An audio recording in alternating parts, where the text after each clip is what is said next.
On considère la même équation différentielle que la vidéo précédente, c'est-à-dire y' égale moins 2y plus 1, et on considère f la solution de E vérifiant f de x0 égale y0, x0 et y0 étant de nombres réels.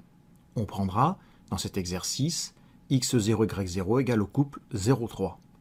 Dans un script equadif.py, on va commencer par écrire une fonction Euler qui prend comme paramètre x0 et y0, ainsi que h, le pas associé à la méthode d'Euler, et qui affiche le nuage de points de la solution f de l'équation E sur l'intervalle 0,5 par la méthode d'Euler. Et enfin, dans un second temps, on utilisera cette fonction Euler avec un pas h égale à 0,01.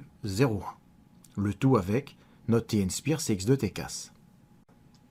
Dans un nouveau classeur, on va insérer un script Python que nous appelons equadif.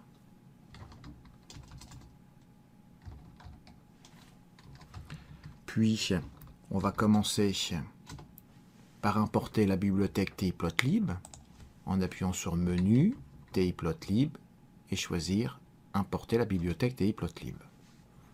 On définit notre fonction Euler en appuyant sur Menu, Intégrer, Functions et DefFunction. Elle s'appelle Euler, elle prend comme argument x0, y0 et h. On va commencer par paramétrer notre fenêtre graphique en appuyant sur Menu, tplotlib, Setup et choisir Window. On sait que x appartient à l'intervalle 0,5. On va donc écrire -1, 6 pour nous laisser un petit peu de marge. Et si on se rappelle la représentation graphique de la solution, on peut prendre ymin égale à -1, et pour ymax, en prenant 4, cela conviendra amplement. Affichons les axes en appuyant sur Menu, tplotlib Setup, et on va choisir Axe et Mode On pour afficher les axes et les valeurs extrêmes des axes. On va afficher notre nuage de points en rouge. Pour cela, on va définir la couleur rouge en appuyant sur Menu, Set, Draw, et choisir Color, 255,00 pour un rouge. On va commencer par représenter graphiquement notre premier point de coordonnées x0, y0, sinon il ne sera pas affiché dans la boucle, en appuyant sur Menu, Set, 3, et choisir la 6e instruction, Plot xy, donc ici x0, y0, et comme marque, un petit point. Initialisons x et y à x0, y0, respectivement. Et enfin, introduisons une boucle tant que, en appuyant sur Menu, Intégrer, Contrôle, et on choisit la 8e instruction tant que.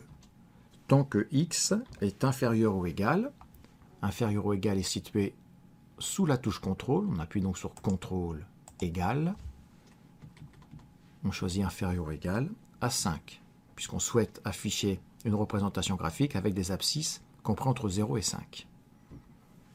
X est incrémenté à chaque tour de boucle de h, et y, selon la méthode d'Euler dans cet exercice, y indice n plus 1 est égal à -2h plus 1 yn plus h. On va donc écrire y égale -2 fois h plus 1 multiplié par y plus h. Et enfin, on représente graphiquement notre point de coordonnées xy en appuyant sur Menu, Set, Draw, et on choisit encore la 6e instruction, Plot xy. Donc ici c'est xy et la marque toujours un petit point. Voilà, nous venons d'achever l'écriture de cette fonction. On enregistre le script et on vérifie la syntaxe en appuyant sur CTRL B.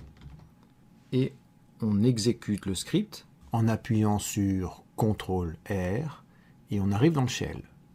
Maintenant, pour exécuter notre fonction, soit nous tapons son nom, soit on rappelle le nom de la fonction en appuyant sur var et on entre les paramètres. 0,3, puisque x0 égale 0, y0 égale 3 dans cet exercice, et choisissons un pas de 0,01. Et on voit s'afficher, point par point, la représentation graphique de la solution de notre équation différentielle avec la méthode de L'Hert. Un bon exercice que nous pouvons donner à nos élèves est de leur demander de coder une fonction Python Euler2 qui affiche tout d'abord le nuage de points de la solution obtenue par la méthode de L'Hert en rouge, puis qui affiche par-dessus en bleu le nuage de points obtenu par la solution mathématique que nous avons trouvé à l'aide du calcul formel dans la vidéo précédente. Il ne faudra pas oublier pour cela d'importer la bibliothèque maths.